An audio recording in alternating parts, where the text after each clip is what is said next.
Alors, il y en a, même si bien évidemment, on est dans de l'humain. Donc, quand on est dans de l'humain, on est dans de la liberté et on est dans de l'exception. C'est-à-dire que bien évidemment, même si on met à jour un certain nombre de types d'individus qui reviennent de façon récurrente, il y a toujours des exceptions ou des types d'individus qui ne rentrent dans aucune de ces catégories. Mais grossièrement, on va partir donc de la plus fournie, la plus évidente, c'est la jeunesse désœuvrée.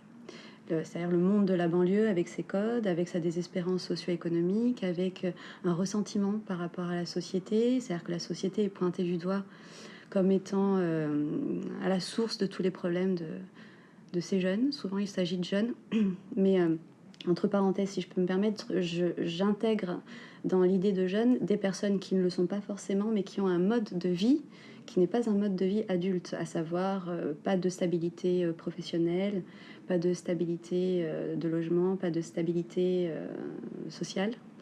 Donc, je pars du principe qu'un individu, même s'il a 40 ans, s'il passe de petit boulot en petit boulot et qu'il ne vit pas toujours au même endroit, je peux l'intégrer parmi la population jeune. Donc, vous avez d'abord, bien évidemment, ce giron-là qui fournit énormément de recrues, pour des raisons qui paraissent évidentes pour eux, à savoir une haine de cet univers qui est à l'origine de ce malaise-là. Ce sont des proies faciles parce que tout le travail d'immixtion de la haine dans leur esprit est déjà fait. Ensuite, on a des catégories beaucoup plus subtiles dans les contours. Par exemple, la jante féminine. On a une jante féminine dans les banlieues qui est, on va dire, duel. On peut avoir des filles qui sont en recherche de tradition, c'est-à-dire qui sont à un moment de leur vie comme tout le monde. L'adolescence, c'est un moment de questionnement où elles ont un pied entre deux mondes, entre la tradition et un univers occidentalisé.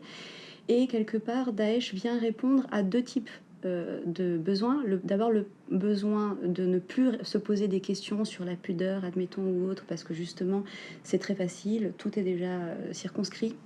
On a juste à appliquer des choses qui vous ont été données. Même pour les jeunes femmes qui sont directement approchées par des personnes dans l'optique d'un mariage, admettons, elles n'ont même plus besoin de se poser la question de comment séduire. Elles vont directement dans ce qu'on appelle des chambres de sœurs sur les réseaux sociaux, c'est-à-dire de femmes djihadistes, pas forcément qui prennent les armes, mais de femmes qui appartiennent au réseau Daesh.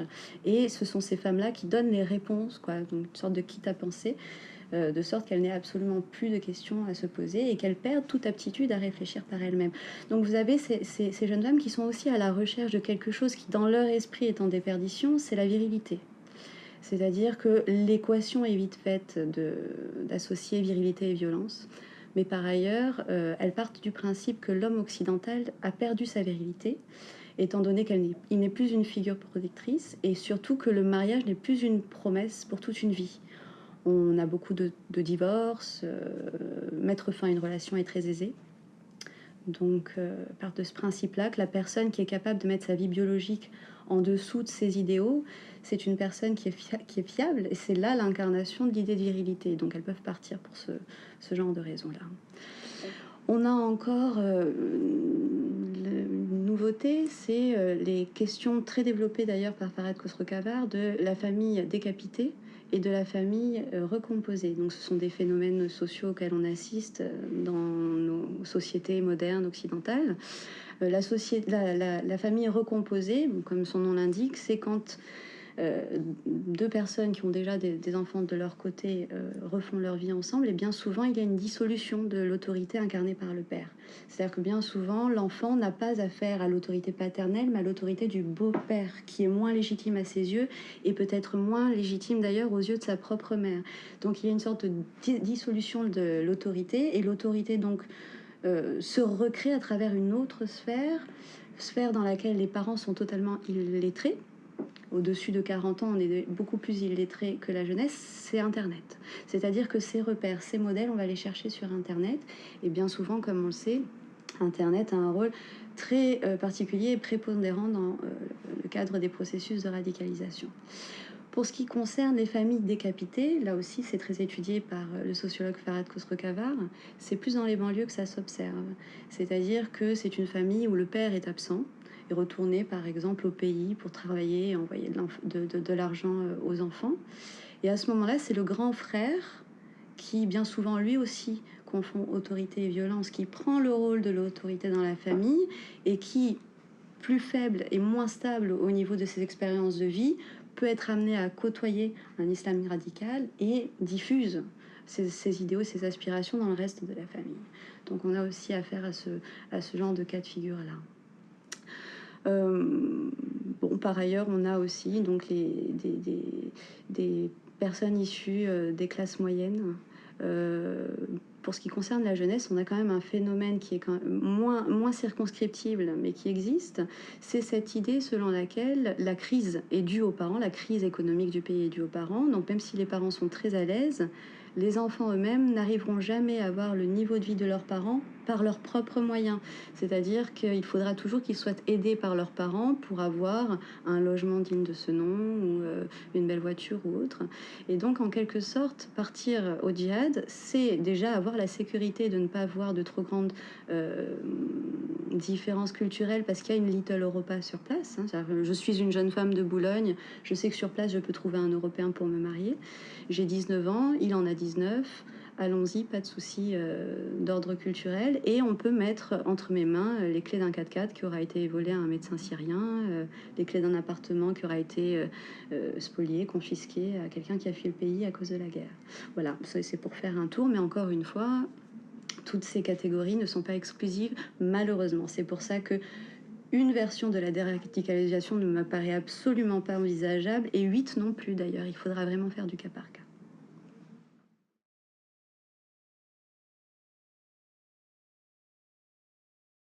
Par principe, Daesh, c'est transnational. Il n'y a pas de nationalité. C'est-à-dire qu'il y a aussi un autre point qui est très intéressant, c'est que les idéologies modernes, celles qui sont mortes, et qui ont fait énormément de dégâts, le nazisme, le stalinisme ou autre, partaient d'un principe, bon, même si le stalinisme, il y avait l'international, tout ça, partait du principe de nation. C'est une théorie, enfin, c'est un phénomène très moderne et très occidental qui a été récupéré dans la question de la décolonisation dans le monde musulman, mais au départ c'est très occidental. Et en fait, dans cette volonté d'abattre l'Occident, il y a une volonté aussi de déstructurer l'idée de nation. Donc quelque part, prêter allégeance à Daesh, c'est dire non à sa nation. Donc pour rester cohérent avec cette volonté de rompre avec sa nation, il faut aussi se fondre dans le moule d'une certaine coextensivité de tout un ensemble, y compris venant de cultures différentes, avec une idéologie qui est unitaire et qui essaie de reproduire ce qu'on appelle l'Oumma, c'est-à-dire la communauté des musulmans. C'est pour ça que c'est takfiri, c'est-à-dire que les musulmans qui n'entrent pas dans l'idéologie de Daesh ne sont plus considérés comme musulmans. Ce sont des excommunications, en fait. C'est le fait d'excommunier, d'exclure de la communauté. Donc bien évidemment, quand on parle de djihadisme européen, il n'y a pas de différence entre le djihadiste français, belge, et je ne pense pas que ce soit le cas concernant le djihadiste espagnol. Par contre, là où il peut y avoir une petite différence, c'est par exemple si on est affilié à Al-Nusra, Al-Qaïda ou Daesh. Parce qu'effectivement, il y a quelque chose qui demeure, même si c'est vraiment très poreux les frontières, il y a des vases communicants, c'est qu'on s'adresse à quelqu'un qui est déjà islamisé pour Al-Qaïda, tandis qu'on s'adresse à quelqu'un qui ne connaît pas forcément grand-chose à l'islam pour Daesh. C'est-à-dire qu'en fait, on demande quelque part... Al-Qaïda demande d'être un bon musulman pour faire le djihad, tandis que dans Daesh, on dit viens faire le djihad, tu seras un bon musulman, c'est très différent. Donc au niveau des modes de recrutement et donc des profils de personnes intéressées par l'un des deux groupes, c'est là que se trouve la différence, c'est pas une question de nation.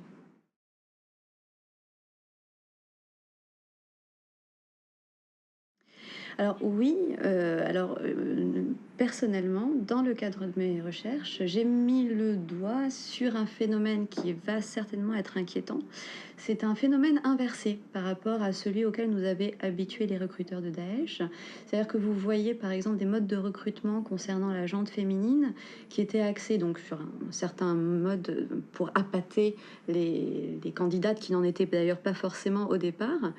qui, une fois en fait en contact avec une personne, un lion, puisque dans le jargon, en fait, une femme djihadiste appelle son futur mari ou son mari djihadiste le lion pour pouvoir ensuite donner naissance à des lionceaux. Il y avait un mariage souvent qui se faisait par internet, par écran interposé. Et puis après, la jeune femme partait retrouver son mari en Syrie pour justement répondre à une autre exigence de Daesh, de l'idéologie, de l'installation du califat, à savoir la colonisation et le peuplement. Là, on a affaire à un phénomène inversé, c'est-à-dire qu'on a toujours affaire à ces mariages par caméra interposée, mais dans l'autre sens, c'est-à-dire que la jeune femme est ici en France, comme c'était le cas, elle épouse un Syrien sur place pour ensuite faire venir ce Syrien en France. Et on fait en sorte de soit soudoyer les administrations syriennes pour que le document, le contrat de mariage soit un vrai, et donc avec la politique de rapprochement familial, la personne puisse effectivement se rendre en Europe, soit on fait des faux.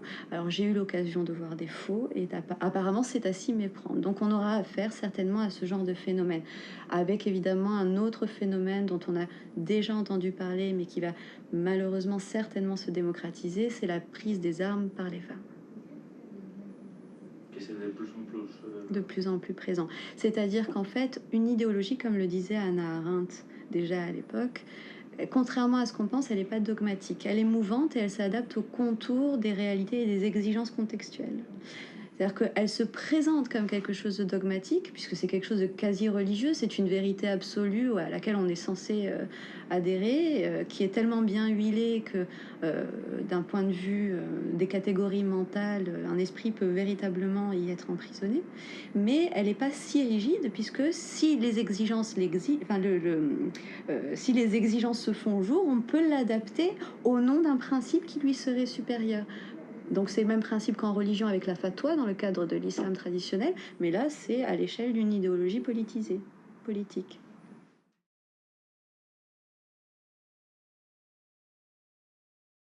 Donc en dehors des solutions de déradicalisation à proprement parler, il y a d'autres solutions qui sont en train d'être mises en perspective, notamment par l'Observatoire des radicalisations, qui consistent à dire que contrairement à ce qu'on entend dans les médias, Internet ne fait pas tout le cheminement de recrutement et tout le cheminement de radicalisation.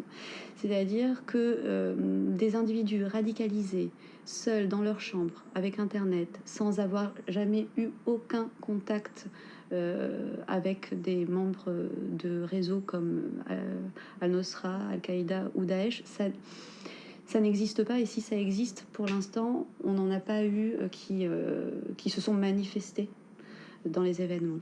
Donc en fait, il ne faut pas donner 90% du travail à Internet. Il y a un véritable travail qui peut être fait, étant donné que le travail Internet est extrêmement difficile à encadrer, les entrées, les sorties, concernant les réseaux sociaux, concernant la diffusion des vidéos de propagande est un travail titanesque, mais on peut s'intéresser justement au réseau lui-même, c'est-à-dire plus rester focalisé sur ces liens, ces communications faites entre les personnes qui, elles, se sont radicalisées. Là, il y a des choses à faire. Je donne juste un exemple. Quand un des attaquants du Bataclan, Foued Mohamed Agad, est parti avec son frère et 8 autres camarades, que 2 morts sur place, les 7 autres ont voulu rentrer parce qu'ils ont eu peur, tout simplement, de se rendre compte qu'en fait, ils étaient vraiment partis sur un territoire de guerre. Seul Foued est resté sur place. On n'a pas arrêté les 7 revenants à l'époque parce qu'il n'y avait pas encore eu assez d'attaques pour qu'on prenne la mesure du phénomène. On a attendu qu'il y ait le Bataclan, qu'on fasse le lien avec le frère de la personne, d'une des personnes qui est morte au Bataclan, pour ensuite procéder aux arrestations. Peut-être qu'il y a quelque chose à faire en amont et non pas en aval, directement au niveau justement des réseaux de copinage ou même de fratrie. Et si te poses la question, tu me dis, est-ce qu'on doit attendre plus des attentats en France? Alors, c'est pas qu'on doit attendre, c'est qu'il y en aura. Il y en aura peut-être même qui vont nous surprendre. Enfin, nous surprendre, c'est toujours surprenant un attentat, mais parce qu'il prendra certainement d'autres formes. C'est-à-dire qu'en fait, un des problèmes que nous rencontrons aussi dans le cadre de nos recherches, c'est que Daesh se métamorphose dans ses modes de recrutement, dans ses modes dans façon de procéder et dans les types d'attaques qu'il exige de ces soldats, entre guillemets, beaucoup plus vite que ce que nous ne pouvons anticiper. Donc oui, on aura affaire à d'autres choses, et malheureusement, en tant que chercheurs, nous ne serons que des analystes. C'est-à-dire qu'on ne pourra pas faire de notre science humaine une science de la prévision. On peut éventuellement mettre au point des, non pas des vaccins, mais des médicaments pour soigner à partir, malheureusement, de l'autopsie des morts.